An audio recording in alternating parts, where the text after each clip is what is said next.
Bonjour à toi, cela me fait plaisir de te revoir sur ma chaîne. As-tu eu l'occasion de regarder les 3 premières vidéos de cette série? Si pas, je t'invite à les regarder avant celle-ci, parce que tu ne pourras comprendre celle-ci correctement que si tu as déjà les bases des vidéos précédentes.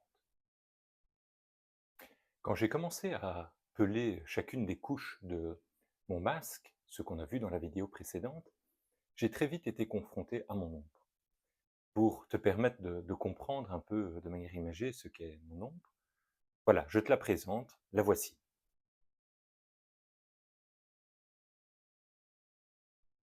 Alors évidemment, cette ombre te paraît sans doute effrayante. Nous allons voir dans la suite ce qu'il en est et qu'est-ce que c'est au final que cette ombre et comment nous allons pouvoir la transmuter. Veux-tu avancer avec moi?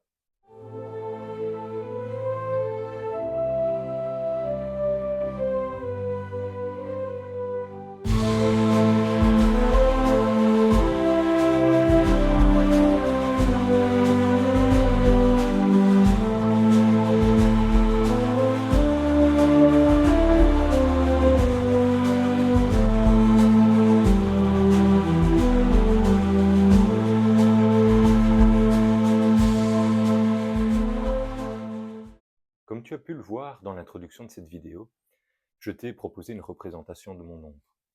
Une représentation évidemment est comment illustratif de ce que j'essayais de te montrer. En fait, quand j'ai commencé à peler mon masque, assez vite j'ai été confronté à certaines manifestations sensorielles représentatives de mon ombre. La plus marquante, évidemment, a été un genre de flash où j'ai entreaperçu une genre de silhouette noire, effrayante, avec des caractéristiques telles que l'image que je t'ai montrée, c'est-à-dire des doigts griffus, des dents menaçantes, et comment cet aspect assez élancé et effrayant. Évidemment, ça m'a perturbé et j'ai dû entamer une recherche pour essayer de comprendre ce qu'était ce phénomène. J'ai vécu aussi d'autres phénomènes sensoriels, tels que des sensations justement de mains griffues ou autres, heu, représentatifs toujours de cette ombre. Alors, il est évident que les premières fois où quelque chose comme ça se produit, c'est très troublant parce qu'on se demande un peu si tout ça est bien normal et qu'est-ce que ça peut bien vouloir dire. Comme tu t'en doutes, cela peut être troublant d'être confronté à différentes sensations bizarres, illustratives du nombre. Alors heureusement, dans la littérature, on trouve énormément d'explications et d'aides par rapport à ce phénomène, notamment Carl Jung en parle très très bien dans son processus d'individuation. Et une autre personne que j'ai découverte qui a fait un ouvrage à ce sujet, c'est Jean Montbourquette, qui parle aussi de comment apprivoiser son ombre. Moi, je te parlerai plutôt de transmuter son ombre parce que derrière ce phénomène, il y a une nécessité de transformer ce qui est négatif de cette ombre vers quelque chose qui est positif, ce qui va permettre d'aller vers son authenticité, de se réaliser. Alors, comme tu as pu le voir, mon ombre avait un côté d'abord effrayant. Et ce côté effrayant, en fait, traduisait ce que je rejetais en moi, c'est-à-dire mon côté, mes peurs d'un certain nombre d'éléments. Heu, Parmi, ces peurs, par exemple, je suis quelqu'un qui aime bien de garder le contrôle au final, de ma vie, de ma situation et donc tout ce qui échappe à mon contrôle suscite chez moi de la peur et c'était un aspect des choses avec lequel j'avais énormément de mal à composer et donc cette ombre, au final, a intégré quelque chose que je ne voulais pas voir de moi, c'est, cet élément de peur. Il y avait d'autres peurs, éventuellement la peur de la maladie, la comment, différentes peurs, la peur d'agression physique ou autre et comment ces peurs, au final, se retrouvent dans mon inconscient et cette ombre, qui est une manifestation de mon inconscient, me la fait ressortir, ce qui m'a aidé à en prendre conscience. On voit aussi d'autres caractéristiques de cette ombre, par exemple, les les griffes, les dents pointues. Eh bien, ça m'a amené en relation avec, ma conscience, intérieure, à essayer de comprendre pourquoi cette ombre avait ces éléments, ces caractéristiques. Et au final, ces caractéristiques sont issues de, d'une forte sensibilité chez moi, Ce qui nécessite que, heu, quand je me sens au final, agressé, eh bien j'ai tendance moi-même à, verbalement piquer ou mordre, en répondant de manière un peu blessante, aux personnes qui, viennent vers moi et pour lesquelles je ressens un sentiment d'agression. Alors, évidemment, ça ne veut pas dire qu'il y a agression, mais c'est le vécu, ressenti, qui, me pousse à avoir ces attitudes, de défense. Et donc, si on prend chacune des caractéristiques de cette ombre, on se rend compte que c'est une image, mais qui, intègre tous des aspects de ma personnalité que je n'avais pas voulu conscientiser. À partir du moment où on les conscientise, évidemment, on va pouvoir travailler dessus et les transmuter dans quelque chose de positif pour avancer vers son authenticité. Alors, si on regarde les grands aspects constitutifs de cette ombre, on va retrouver évidemment tout ce qui est refoulé. Donc, évidemment, comme je le citais tout à l'heure, des peurs, des insécurités, ça c'est évident, mais aussi des blessures internes, des traumatismes, des souvenirs éventuellement blessants, avec des situations non résolues.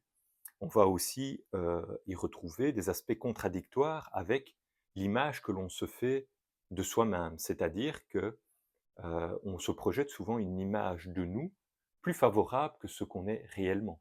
Et donc dans cette ombre, on va retrouver le pendant de ce qu'on ne veut pas voir de nous-mêmes.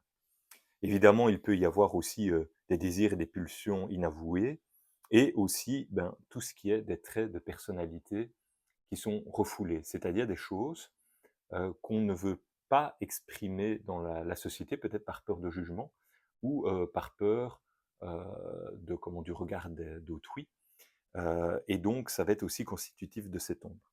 À côté de ça, il y a aussi un élément positif qu'on va pouvoir retrouver dans cette ombre, c'est des potentialités, c'est-à-dire des aspects positifs et des talents de sa personne qu'on n'a pas encore exploités. Et donc, évidemment, ces éléments sont en demi-teinte, hein. Donc on a des choses négatives et des choses positives.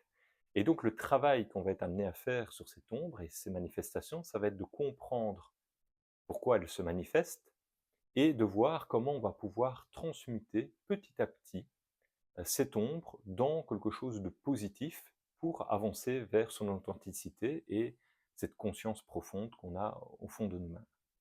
Alors si nous essayons de remettre un peu le puzzle en ordre avec ce qu'on a vu dans les précédentes vidéos, en fait, on va se rendre compte ici que le masque dont j'ai parlé dans la vidéo précédente, la première façon de comprendre le masque, généralement, est une façon un peu idéale. C'est-à-dire que le personnage qu'on pense incarner dans la société, nous l'idéalisons et nous n'y voyons généralement qu'un certain nombre de côtés positifs.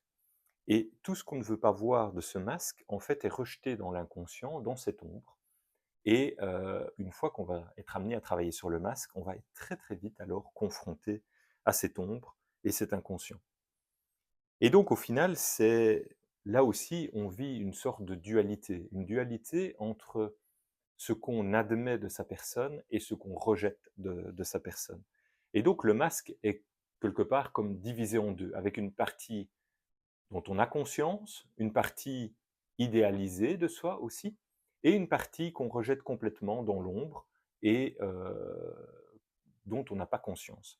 Et donc pour pouvoir retirer ce masque, il est évident qu'on va d'abord devoir conscientiser l'entièreté du masque, c'est-à-dire avoir conscience de ses aspects à la fois positifs et à la fois négatifs, pour pouvoir petit à petit alors travailler dessus. Alors comment cela va pouvoir se faire? Pour pouvoir conscientiser euh, le- les aspects négatifs de son masque, c'est en travaillant encore une fois avec sa conscience profonde, son moi profond, qu'on va pouvoir petit à petit faire émerger ces aspects inavoués de sa personne sur lesquels on va devoir travailler. Et donc, on va les faire passer petit à petit de l'inconscient dans le conscient pour pouvoir travailler dessus. Une fois que, je veux dire, le masque est reconstitué, eh bien là, on va pouvoir évidemment transmuter les aspects négatifs vers des aspects positifs, en comprenant ce qu'il y a de négatif en nous et ce qu'il y a d'inavoué en nous, on peut petit à petit euh, transformer ça en quelque chose de constructif et de positif pour aller vers un moi authentique. Un exemple, hein, si je reprends le cas de mon ombre, j'ai parlé d'un certain nombre de peurs. Le fait d'avoir conscience de certaines peurs, donc par exemple peur de perdre le contrôle, va permettre d'entamer un travail pour accepter des situations dans lesquelles on n'a pas le contrôle et se rendre compte que le contrôle est assez illusoire au final et donc que beaucoup de choses échappent à ce qu'on aimerait bien maîtriser. Et ce faisant, on va petit à petit accepter ce genre de situation. Le fait de les accepter va aider à transmuter une partie de cette ombre. Autre exemple, si on a peur d'une certaine situation, par exemple du jugement d'autrui, petit à petit, on va se rendre compte qu'on peut exprimer ses opinions sans craindre le jugement d'autrui en prenant quelque part du courage en soi pour pouvoir petit à petit apprendre à être authentique dans ce qu'on aime bien, dans ce qu'on aimerait bien exprimer aux autres. Voilà un deuxième exemple. Par rapport à la situation que j'expliquais tout à l'heure, le côté de se sentir par moments blessé et de répondre de manière blessante à ce qui est perçu comme des attaques ou, ou des agressions. On peut aussi se rendre compte que quand on est une certaine sensibilité, eh bien cette sensibilité va réagir de manière excessive à des réactions d'autres personnes qui ne cherchent pas forcément à blesser, mais qui ont peut-être une façon de parler plus directe, plus franche ou moins nuancée. Et ce faisant, plutôt que de réagir je veux dire, de manière impulsive avec des paroles blessantes, de se dire, au final, cette personne-là, je me remarque qu'en fait, elle a tendance à parler de manière peut-être plus brute, mais elle ne cherche sans doute pas à me blesser. Et donc, je vais, moi, prendre sur moi le fait d'avoir ressenti ce sentiment d'agression et essayer de lui exprimer mon inconfort sans rentrer moi-même dans un sentiment d'agression. Ce faisant, on arrive aussi petit à petit à transmuter cette ombre et à faire passer des aspects négatifs qu'on ne veut pas voir de nous-mêmes vers quelque chose de plus positif, plus en phase avec son authenticité.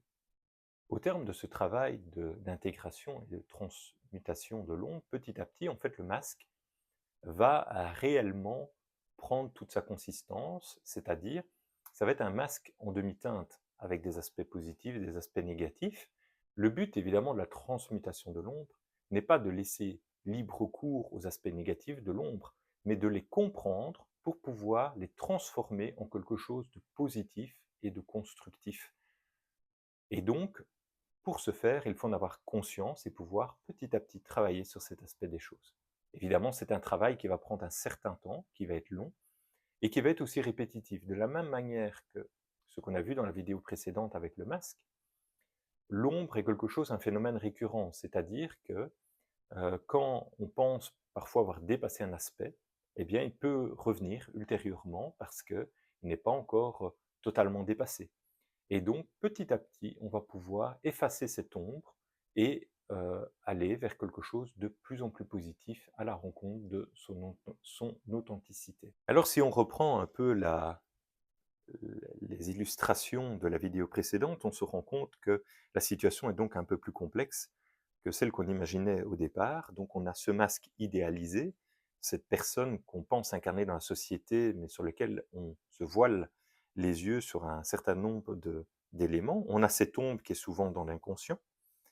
Et grâce à son esprit analytique et au contact qu'on a avec son moi profond, sa conscience, on va pouvoir progressivement non seulement comprendre son masque et le peler, mais aussi comprendre les aspects inavoués de son masque qui sont dans l'ombre et les transmuter vers quelque chose de, de positif. Alors évidemment, toute notre expérience de vie, tant qu'on n'a pas fait ce travail, est donc quelque chose où en fait on va être ballotté entre le masque, comme on l'a vu tout à l'heure, et tous ces comportements automatiques programmés de l'extérieur, cette ombre avec des réactions qui vont être pilotées par l'ombre de manière inconsciente, avec tout ce qu'il y a d'inavoué de notre personnalité. Et au final, tout ça va nous éloigner de notre moi profond. Et donc, pour pouvoir rejoindre ce moi profond, il va être nécessaire de faire ce travail de transmutation de l'ombre et d'intégration et, ce faisant, aussi peler petit à petit le masque pour pouvoir rejoindre son authenticité et ainsi effacer non seulement le masque, mais le masque avec l'ombre intégrée au final du masque. Maintenant que je t'ai parlé de l'ombre, en te prenant des exemples sur moi, tu vas pouvoir commencer à ouvrir les yeux sur ta propre ombre. Et tu vas pouvoir non seulement voir ta propre ombre, mais tu vas pouvoir voir aussi l'ombre des autres. Et tu vas voir que dans la réalité, en fait, nous sommes aux prises avec une danse de ces ombres qui vont par moments interréagir et créer des situations délicates, voire négatives. Un premier exemple, si tu prends cette illustration, tu te rends compte que quand tu laisses libre cours sans le vouloir à ton ombre, eh bien, tu peux au final engendrer des réactions négatives sur autrui.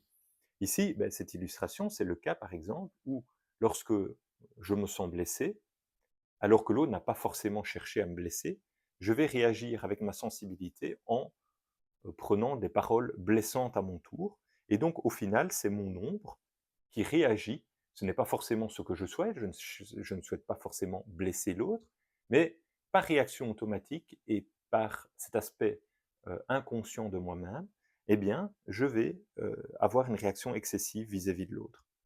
Un deuxième exemple que je veux te prendre, c'est que ta propre ombre, non seulement peut te faire réagir à une sollicitation d'autrui, mais tu peux la projeter sur l'autre. Et c'est-à-dire que, alors que l'autre ne fait rien de particulier, tu vas juger l'autre de manière inappropriée. Si je prends par exemple le cas avant d'en prendre conscience de mon manque de confiance dans certaines situations en moi, j'avais tendance à projeter mon ombre sur autrui. C'est-à-dire quand une personne qui avait normalement confiance en elle était assertive, eh bien, ça pouvait susciter un sentiment de mon côté de défense. Je me mettais sur la défensive simplement parce que j'avais un certain manque de confiance en moi-même et donc j'allais avoir tendance à surréagir et à pouvoir être par moments piquant dans mes paroles, simplement parce que je projetais sur l'autre mon ombre, c'est-à-dire ce déficit de confiance en moi de l'époque. Voilà, c'est une situation illustrative d'un phénomène où l'autre personne ne fait rien de particulier, mais son attitude perçue appuie sur une faiblesse interne et ce faisant, on projette son ombre et on sort des comportements inconscients de défense qui n'avaient pas lieu d'être.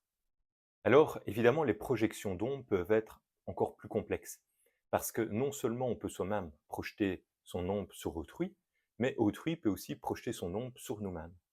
Alors, si je reprends l'exemple du manque de confiance en soi, eh bien, on peut avoir une double projection. Parfois, une personne qui manque de confiance en elle va afficher une surconfiance en elle dans une discussion, en monopolisant toute la place, en étant excessivement assertive et même trop assertive, en ne laissant pas un espace de discussion, simplement parce qu'elle manque de confiance en elle, elle ne se l'avoue pas, et elle projette ça sur les autres. Ce faisant, si en face d'elle, elle a une personne qui aussi manque de confiance en elle, cette personne va peut-être, elle, projeter à son tour son ombre, et si c'est similaire, par exemple, à ce que j'ai vécu avec mon manque de confiance en moi, où j'avais tendance à avoir alors des paroles piquantes, eh bien, peut elle-même projeter sur l'autre son ombre et, et sortir des phrases piquantes, voire blessantes, dans une discussion. À ce moment-là, on se rend compte que on a deux ombres qui sont en train de se chamailler, de batailler entre elles, engendrant au final une situation non voulue de part et d'autre relativement négative. Et donc, on peut avoir ce genre de situation, deux ombres projetées qui au final détourne une situation qui aurait pu être beaucoup plus sereine et saine, simplement parce que ces ombres monopolisent l'espace dans les discussions.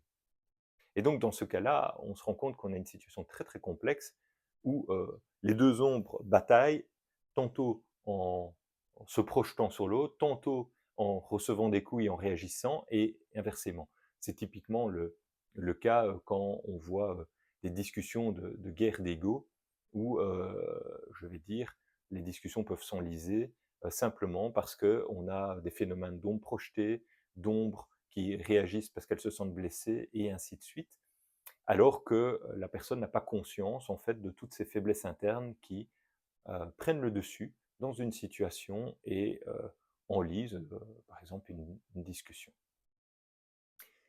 Maintenant que tu as vu ces phénomènes d'ombre, tu te rends compte que tu vas pouvoir, quand tu es dans une situation donnée, pouvoir te rendre compte, tiens, est-ce que c'est ta propre ombre qui réagit ou qui te fait agir? Et inversement, tu vas pouvoir te poser la question par moment, est-ce que l'autre est en train de réagir avec son ombre ou pas?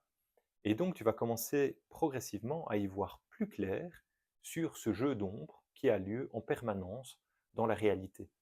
Ce faisant, ça va te permettre d'interpréter aussi très différemment les situations que tu vas vivre, et si tu fais ce travail de transmutation positive de l'ombre, tu vas pouvoir petit à petit réagir aussi différemment à des situations dans lesquelles tu laissais libre cours à ta propre ombre. Alors, il faut être aussi très indulgent vis-à-vis des autres, parce que nous avons tous ce phénomène d'ombre qui n'est pas du tout facile à intégrer et transmuter vers du positif. Et donc, il faut comprendre que chacun est aux prises avec son ombre et que par moment, eh bien, on n'arrive pas à contrôler ce phénomène et c'est l'ombre qui, au final, prend en partie le contrôle. Alors, si nous résumons un peu les aspects vus jusqu'ici au niveau de l'ombre, il y a d'abord un aspect très positif, c'est-à-dire que tu as la possibilité de transmuter ton ombre. Ça veut dire que tu peux faire passer ce qui, à la base, est négatif, le transformer en quelque chose de constructif et de positif. Donc ça, c'est la bonne nouvelle, c'est que tu vas pouvoir petit à petit la réduire et la faire passer vers quelque chose de positif et d'enrichissant pour toi et pour les autres. D'autre part, tu as pu voir que, à cause de cette ombre, tu vis aussi en éloignement. Et par moment, c'est ton ombre qui prend le contrôle. Donc ça, c'est négatif, ça veut dire qu'il y a plein de situations qui ne vont pas être les situations réellement que tu souhaites, mais des situations qui vont se produire simplement parce que c'est ton ombre qui prend le contrôle de tes réactions.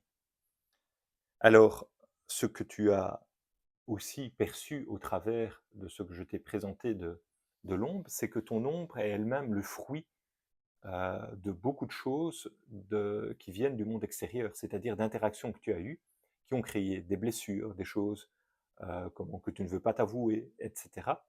Et donc ton ombre est alimentée en partie par ta confrontation avec le monde extérieur.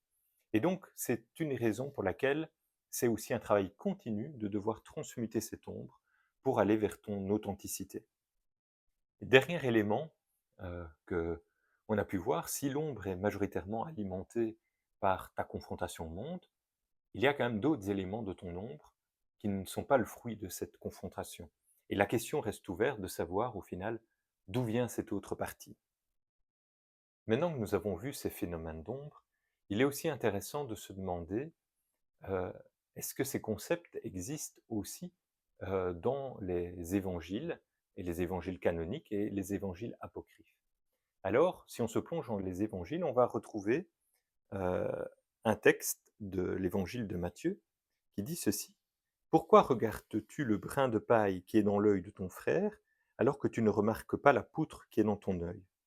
Comment peux-tu dire à ton frère, laisse-moi enlever cette paille de ton œil, alors que tu as une poutre dans le tien? Hypocrite, enlève d'abord la poutre de ton œil, et alors tu verras assez clair pour enlever la paille de l'œil de ton frère.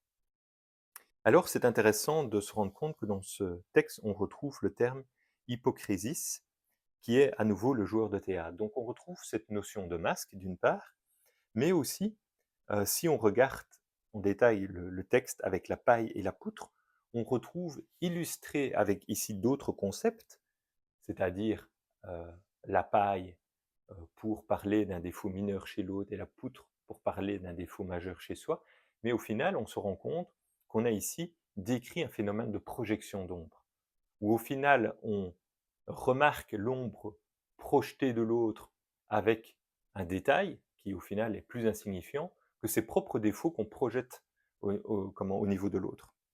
Alors ici, ce texte est intéressant parce qu'au travers de la paille et la poutre, au final, Matthieu nous parle de projection d'ombre. En fait, si on reformule le texte, c'est: comment veux-tu pouvoir faire la différence entre la projection de ton ombre et la projection de l'ombre de l'autre, si tu n'as pas d'abord transmuté ta propre ombre? Alors ça devient assez logique parce que comme on a vu juste avant tous ces phénomènes de projection d'ombre, au final, quand on perçoit quelque chose qui nous paraît négatif chez l'autre, comment savoir si c'est réellement l'autre qui a quelque chose de négatif ou si c'est notre propre ombre qui est projetée, et inversement. Et donc, on ne va pas pouvoir juger autrui euh, simplement parce qu'on a nous-mêmes une ombre. Il va falloir d'abord transmuter son ombre pour essayer d'y voir clair et ne jamais juger autrui parce qu'il est au final dans la même situation que nous-mêmes avec son ombre. Il est dans une situation d'intégration permanente avec son ombre, et il va devoir lui aussi travailler sur son ombre. Après, évidemment, on va pouvoir essayer diplomatiquement, avec beaucoup de compassion, de pouvoir lui faire prendre conscience éventuellement de certains aspects de son ombre, mais sans oublier qu'on on doit d'abord composer nous-mêmes avec notre propre ombre. Il y a un deuxième texte des évangiles canoniques dont j'aimerais bien te parler, c'est un texte de Marc, et dans cet évangile de Marc, il est dit: rien de ce qui entre du dehors en l'homme ne peut le rendre impur, mais ce qui sort de l'homme, voilà ce qui le rend impur. Alors le terme en grec ancien ici qui est utilisé est ekporioame, qui veut dire au final projeter. Et donc ici, au travers de ce texte et du terme sortir de l'homme, en fait, c'est ce que l'homme projette. Et donc, on retrouve cette notion de projection de l'ombre. Et donc, évidemment, pourquoi est-ce que ça peut souiller l'homme de projeter son ombre? Parce qu'on va attribuer à tort des aspects négatifs à l'autre qui vont nous faire réagir de la mauvaise manière, alors que c'est simplement des aspects de sa personne qu'on n'a pas transmutés. Alors, dans les évangiles canoniques, on retrouve aussi des textes qui parlent d'un concept central. Je vais d'abord te citer ces textes. Alors ici, je te prends un passage de l'évangile de Matthieu, mais on retrouve ce même passage dans les autres évangiles de Matthieu, de Marc, de Luc, et on retrouve aussi ce concept dans d'autres textes de la Bible. Et ce texte dit: et disant: repentez-vous, car le royaume des cieux est proche. Alors le terme ici qui est utilisé, c'est le terme métanoïa, qui en fait parle de se repentir. Mais le terme repentir en français ne laisse pas correctement transparaître ce que veut dire ce terme métanoïa. En fait, si on prend la traduction en grec ancien, se repentir, c'est en fait changer son esprit pour mieux s'amender de bon cœur, avec une aversion extrême pour ses péchés passés. Et donc, ça veut dire se transformer. On parle ici, en fait, de transmutation.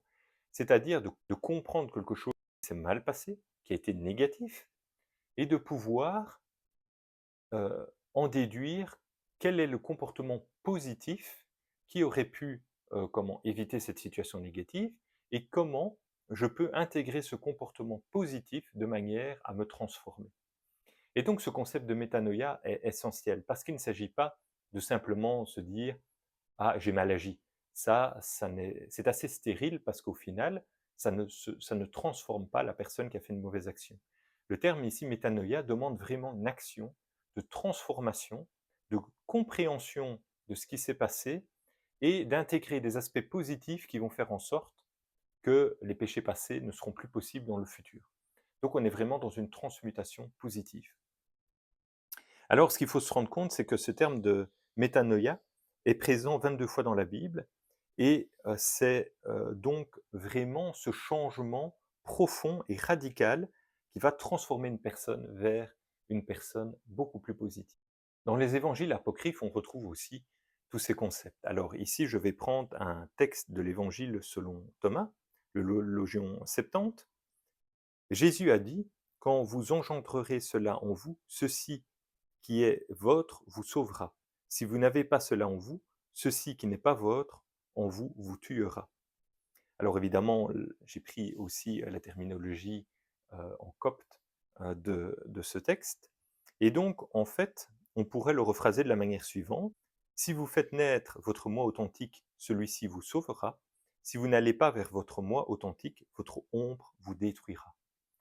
Alors, évidemment, exprimé de la sorte, c'est beaucoup plus impressionnant, ce texte, mais ça montre que les aspects négatifs refoulés peuvent prendre le contrôle, et donc, s'ils ne sont pas transmutés dans du positif, si l'ombre n'est pas réduite et petit à petit transmutée vers du positif, elle peut, au final, nous nuire jusqu'à nous détruire. Je t'invite également à retourner voir les vidéos précédentes parce que nous avons beaucoup discuté aussi d'autres passages de l'évangile de Thomas, et en particulier le Logion 22 et le Logion 106, qui parlent de quitter justement la dualité et d'entrer dans l'unicité pour faire naître le Fils de l'homme. Et donc, si on met un peu toutes les pièces du puzzle ensemble, on se rend compte que pour faire naître le Fils de l'homme, visiblement, il y a différents aspects à intégrer. Non seulement il faut peler son masque, mais il faut arriver à transmuter son ombre.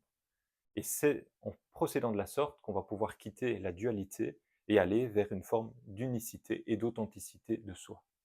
Alors je voudrais te prendre des passages de l'évangile de Marie-Madeleine, plusieurs passages mis côte à côte, parce qu'ils parlent ensemble véritablement bien de ce dont on vient de discuter tout au long de cette vidéo.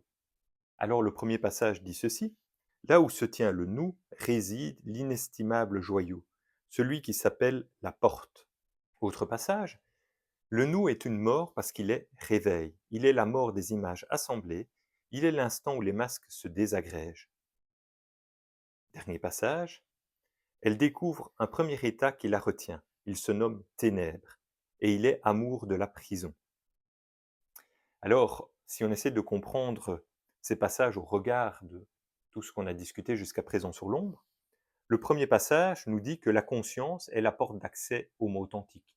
C'est au final ce que nous avons discuté dans la vidéo sur la nature de la conscience, qui nous permet d'aller à la rencontre de ce moi profond.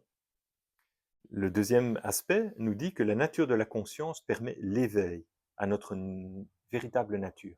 En effet, quand on a décortiqué justement la nature de cette conscience, on s'est rendu compte de ce côté conscience partagée, et du fait aussi qu'elle est bienveillante, et que ce qui nous écarte de cette conscience est notre masque, et maintenant nous venons de voir que ce qui nous écarte de notre conscience est aussi notre ombre. Dernier élément, l'ombre crée l'illusion de la séparation. En fait, si on prend le dernier texte de Marie-Madeleine, c'est vraiment ça.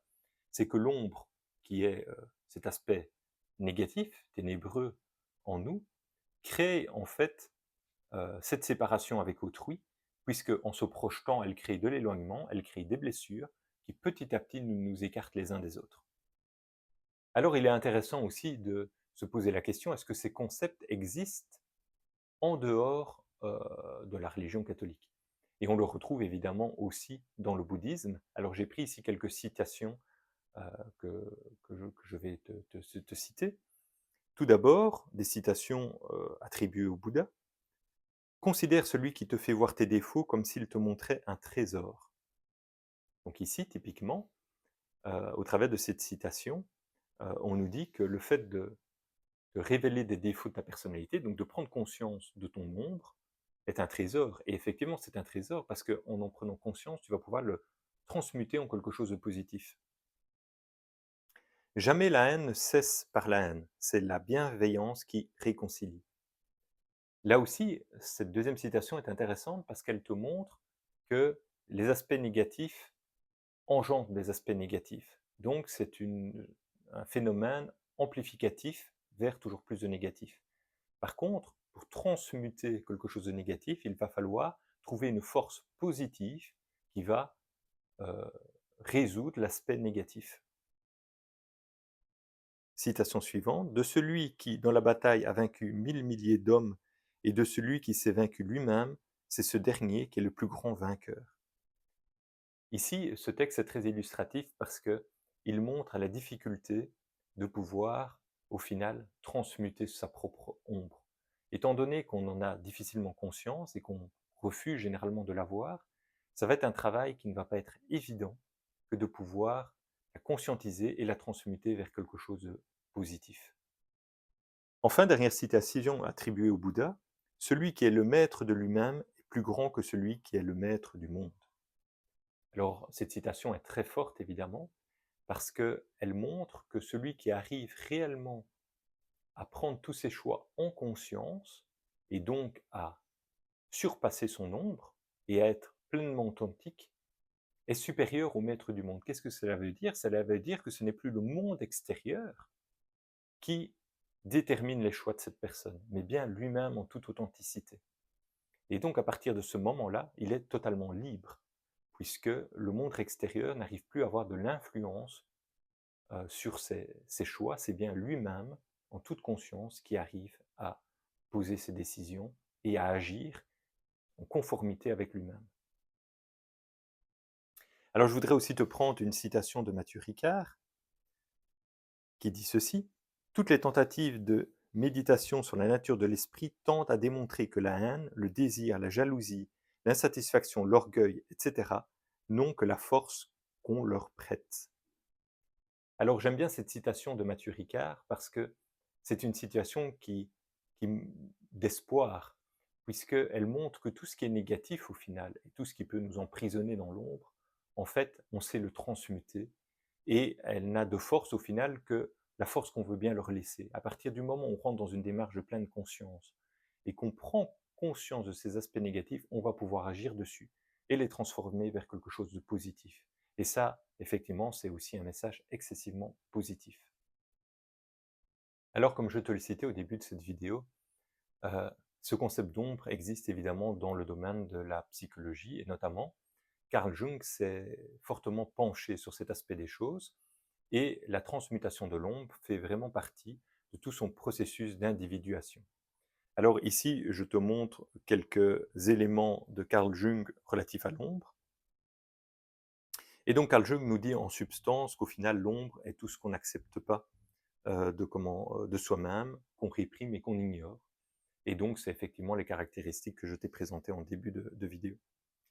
Jung souligne aussi que tout le monde a une ombre, évidemment, et cette ombre est essentielle au psyché, puisqu'elle a permis une forme d'équilibrage entre les expériences de vie qui peuvent par moments être douloureuses et la construction de sa personnalité au travers du masque au départ.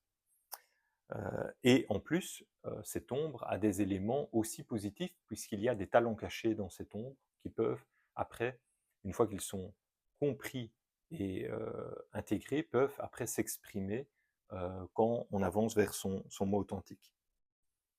Son processus à lui de d'individuation permet effectivement toute cette transmutation de l'ombre et d'intégrer progressivement ce phénomène. Alors, il y a deux citations qui sont très illustratives de sa pensée autour de l'ombre. Il y a celle-ci qui nous dit: ce n'est pas en regardant la lumière qu'on devient lumineux, mais en plongeant dans son obscurité.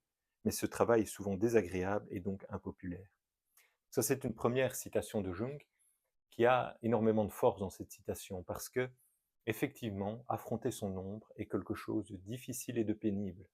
Pourquoi? Parce que ça veut dire accepter se voir de manière imagée, nu dans la glace, c'est-à-dire de voir tous ses défauts, toutes ses blessures, tout ce qu'on n'a pas voulu intégrer de soi-même, et petit à petit, soigner ces blessures, les intégrer, les transformer vers quelque chose de positif et de constructif.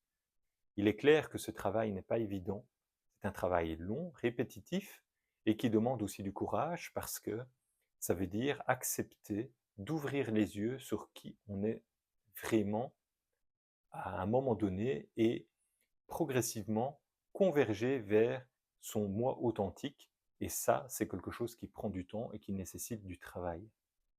Deuxième citation qui a beaucoup d'importance de Carl Jung dit ceci: de fait, notre vie, jour après jour, dépasse de beaucoup les limites de notre conscience. Et sans que nous le sachions, la vie de l'inconscient accompagne notre existence. Plus la raison critique prédomine, plus la vie s'appauvrit. Mais plus nous sommes aptes à rendre conscient ce qui est inconscient et ce qui est mythe, plus est grande la quantité de vie que nous intégrons. Et donc ici, typiquement, il nous parle encore très très bien de cet aspect qui au final commande par moment, qui est dans l'inconscient, du fait qu'avec notre esprit analytique, critique, au contact de notre moi profond, on va pouvoir transmuter cela et rentrer dans une démarche d'intégration et dans une démarche positive et constructive. Si tu as compris donc tous ces éléments, maintenant tu vas pouvoir, si tu le souhaites, ouvrir les yeux sur ta propre ombre et sur l'ombre des autres, et tu vas voir que ça va changer ta compréhension des relations entre tous les humains et tous les groupes dans lesquels tu interagis, puisque par moment, tu vas repérer des phénomènes d'ombre qui vont se passer, et ça te permettra de pouvoir te positionner éventuellement différemment, en ayant toujours à l'esprit cette compassion par rapport à ce genre de phénomène. Frédéric Lenoir, qui a écrit un livre sur la vie de Carl Jung, nous dit au travers de ce livre que le phénomène d'ombre dont parle Carl Jung, au final, on peut le voir aussi dans la vie de Jésus-Christ. Lorsque Jésus s'isole dans le désert et est confronté à des tentations du diable, en fait, on peut, de manière symbolique, comprendre cela comme étant une confrontation de Jésus avec son ombre.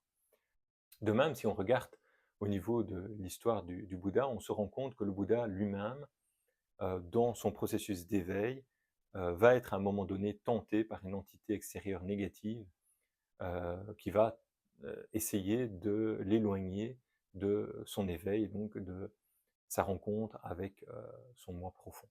Donc ces phénomènes d'ombre peuvent être vus de manière symbolique également dans la religion catholique et également dans le bouddhisme. Alors, où est-ce que tu peux trouver de l'aide par rapport à comment le fait d'affronter ton ombre? Je t'ai cité évidemment Carl Jung, mais il y a aussi Jean Montbourquette, qui est un prêtre canadien et psychologue, qui voulait devenir médecin des âmes. Et donc, il a accompagné énormément de personnes par rapport à leur travail sur l'ombre, et il a écrit un ouvrage, Apprivoiser son ombre, le côté mal aimé de soi. Et son ouvrage est très bien fait pour expliquer toute la démarche qui permet de pouvoir au final transmuter cette ombre. Alors je vais te prendre une citation de Jean de Montbourquette. Les côtés mal aimés de nous-mêmes, que nous tentons en vain d'éliminer de nos vies, se projettent sur les autres et nous forcent à les reconnaître. Et donc, au travers de cette citation, Jean Montbourquette nous montre que ce travail sur l'ombre est vraiment essentiel parce qu'il influence complètement nos vies. Et si on veut justement avoir une démarche authentique, il va être nécessaire de pouvoir transmuter cette ombre. Avant de clôturer cette vidéo, je voudrais aussi te prendre une métaphore en prenant un passage du film Dark Crystal. Alors évidemment, c'est totalement métaphorique, mais dans ce film, à la fin, on se rend compte qu'il y avait tout au long du film deux entités, une entité sombre et une entité sage, qui, au final, avait guidé le héros de l'histoire. Et à la fin du film, en fait, les entités sombres et les entités sages fusionnent pour donner lieu à un être totalement réalisé, qui représente au final l'unicité et la sortie de la dualité. Et donc, je t'ai pris ce passage parce qu'il illustre au final, de manière évidemment totalement imagée, mais ce phénomène petit à petit de transmutation de l'ombre et d'intégration au sein d'une authenticité et du moi profond. Et donc, je trouvais que cette métaphore est fort illustrative de ce travail sur l'ombre.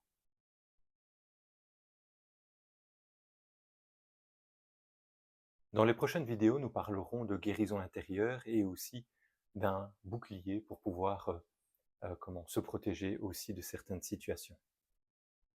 Enfin, je voudrais te laisser avec une petite méditation au terme de cette vidéo, une méditation de Charles Baudelaire qui dit ceci. La plus belle des ruses du diable est de vous persuader qu'il n'existe pas. Alors, je voudrais juste te poser une question.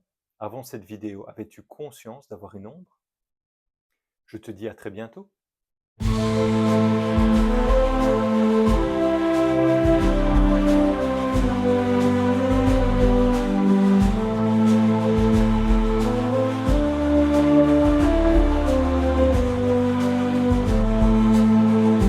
Éveille-toi.